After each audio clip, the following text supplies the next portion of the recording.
Isa sa pinakakinakatakutan ng mga biktima ng OLA ay ang maipost sa social media, sa Facebook at kung saan man. So, paano natin nakaharapin yung mga ganitong klase ng mga pagbabanta ng ilang mga online learning apps? So, sa video ito, tatalakayin natin. At kung kayo ba ay maipopost, kagaya ko, na-post na. Kaya isi-share ko sa inyo yung aking ginawa para labanan yung ganitong klase ng mga harassments ng mga online learning apps.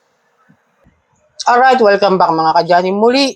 Bago natin simulan ang ating tatalakayin, ay maglalambing lamang po muna ako sa inyo na paki-follow po ang aking mga social media accounts. Ang Facebook, TikTok, at itong aking YouTube channel. Paki-like na rin po, share at hit nyo na po yung notification bell para updated po kayo sa mga videos na ginagawa natin dito about sa usapang OLA. So yun nga, isa sa pinakakinatatakutan ng mga biktima ng OLA ay ang maipost. Kasi meron ng nag-comment ulit sa akin about these possibilities kung ikaw ba ay mapopost ng mga OLA na nahiraman mo. Actually, marami na rin tayong ginawang videos about this kind of content o topic. Okay? Ito kasi sabi niya sa comment section, Sir, good day po. Possible po ba na nagpo-post po OLA sa FB page at ipopost ang ID at picture sa FB? Minsan parang nakakatakot ng magbasa ng mga text messages nila kasi puro pananakot po.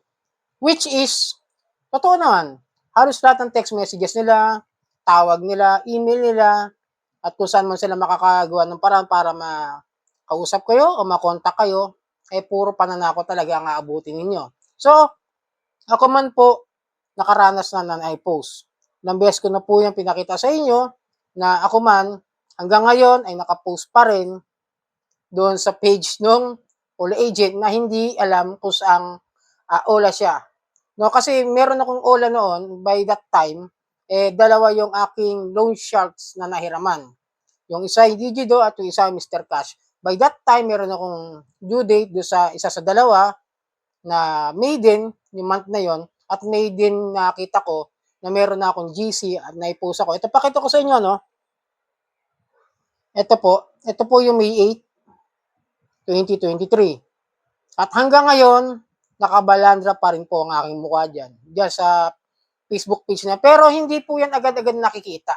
Sa totoo lang, once na na-post kayo, hindi yan agad nakikita ninyo. Kahit kahit i-search nyo yung pangalan nyo, minsan hindi lumalabas agad eh. Kasi minsan, yung mga gamit nila mga Facebook page, dami account. Okay? Yung parang hirap hanapin. Pero kung sakaling nagawan kayo ng GC, at nakita nyo sa spam messages ng inyong messenger, doon nyo po isa-isahin yung mga OLA agent na yan na nanggugulo doon sa inyong messenger. At nakatag, nakamention lahat yung kaibigan ninyo. Ito kasi nung inisa-isa ko yan, tsaka ko nakita eh. Yan, di ba? Dure mo yan, nakalagay sa akin. Mag-ingat sa taong ito. Ang hilig mangutang, hindi naman nagbabayad ng utang. Ito ngayon, nagtatago na sa sobrang daming utang. Mag-ingat kayo, itong tunay ng scammer. Sira ulo itong kupal na to. Actually, hindi ganun karaming utang ko eh. Talagang bilang lang eh. Limang OLA lang yon, 3 legit, 2 lang yung loan shark. Okay? Hindi rin ako sure kung alin sa 2 ron. Pero ang talagang possibilities ko is yung isang may due date ako by that month. Okay? Hindi, pakita ko sa inyo na bago lang talagang screenshot ito. Yan, pakita ko sa inyo. Yan, oh. Screenshot ko siya May 1. Ayan, oh. Ngayong araw na to, para maniwala kayo na hanggang ngayon nakapost ako dyan. Facebook page, hanapin nyo yung pangalan nito. Hasta Staria. Yan. Hanapin nyo lang yan. Makikita nyo. Andyan. Yung iba dyan naman nakapost sa kanya, nabura na eh. May isa pa o may ilan pa na nakapost doon sa kanyang Facebook page na hanggang ngayon nandun din. Okay? Pero yung iba nakabura na. Kasi siguro dahil sa dami ng tumulong doon sa mga tao na yon, unlike sa akin na ako lang nagre-report, walang tumutulong sa akin, which is wala naman akong problema about that kung sakaling i-post nila ako. Tandaan nyo, wala akong pakialam kung i-post nyo kung scammer, mandarambong, balasubas, saraulo, tarantado. Unahin natin ang inyong problema. Ito mga abusadong OLA, tandaan ninyo. Kung tama ang paniningil ninyo, wala namang magiging problema tayo ron. By that time, nung May na yun, alam ko, may parating akong pera by that time, kaya kong bayaran sana. Pero nagulat ko kayo, nakita ko na. Tapos may nagme-message sa akin na sasampahan daw ako ng kaso, which is, mas gusto ko yun. Sasampahan ako ng kaso sa small claims. No? Para kung sakali may magreklamo ko na isang online lending apps, na nireklamo ko about sa utang ko na hindi ko nabayaran, doon kami magharap at ipapakita ko yung ginagawa ninyo sa mga katulad kong biktima na hindi lang agad nakabayad. Actually, Hindi pa due date yun eh. Hindi pa talaga as in due date. Ilang araw pa bago yung talagang maximum due date ko by that time. Kaya man nakakalungkot ng isipin na ito talaga modus nila. Ang harasin na kayo bago mag-due date. Kaya mag-ingat kayo sa mga inihiraman ninyo. Aralin nyo maigi. Pag-aralan nyo, kadalasan kasi talaga sa mga OLA ng mga loan shark, yan yung mga nagpo-post. Yung mga may issue talaga, yung mga nire-raid, pag-aralan nyo rin. Yung mga OLA na makukulit, yung mga sobrang mag-calls, mag-text, yung hating gabi, tumatawag na, medyo may issue na yan. Kasi kung doon pa lang nilalabag na nila yung mga fair debt collection practices, ano pa yung kaya nilang gawin? Ang mag-post sa comment section ng mga trabaho natin. Magko-comment, lalagay yung picture natin doon sa mga buy and sell. Doon nyo tignan, minsan nandun lagi yung mga picture natin eh. Kasama yung ating mga ID na ibinigay. Tapos magkatabi yan. Kasi kadalasan sa nakikita ko, gano'n na ngayon. Pero minsan yung, medyo makatiil ng konsensya na. Pero kadalasan sa nakikita ko, is talagang pamamahiya buong pamilya. Na meron pang naka-hashtag captions na pamilya scammer. May ginawang krimen. Addict tong taong to. Nagtulak tong taong ito.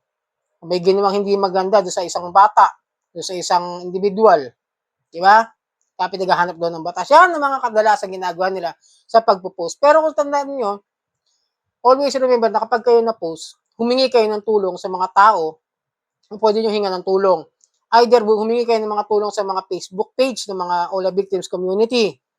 I-share nyo doon kung saan nyo nakita yung picture ninyo para ma-mass report at para matanggal kung sakasakali. Para mas maganda niyan, hindi lang yung picture nyo ang i-report niyo, kundi yung buong Facebook account nung nag-post ng OLA agent. Kasi ngayon, medyo maingat na yung mga OLA agent, napansin ko, no? Wala ako masyadong nakikita ang mga agent ngayon. Mukhang nakatunog na mayroong mangyayaring raid this coming month. Naririnig ko lang.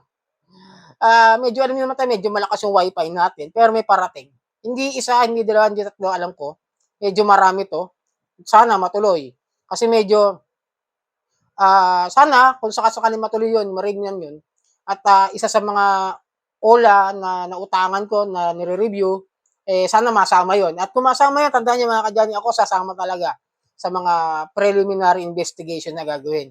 Kasi, kung puro lang tayo comment, puro lang tayo rant, puro lang tayo salita, na magre-reklamo tayo, i-report natin yung mga ganyan, tapos nung na-read, ayaw na, hindi na pupunta sa preliminary investigation. Nonsense! Yung tapang nyo, wala na eh. Diba? Yun yung sinasabi ko sa inyo na huwag tayong intro boys, huwag tayong puro sa simula lang. Kasi hindi basta-basta ganun yung aasikaso ng isang proseso ng mga inaakusahan natin na nanghaharas sa atin. May tamang proseso sa korte, kailangan ng mga ebidensya, mga complainant, at mga tao na nakahuli sa kanila.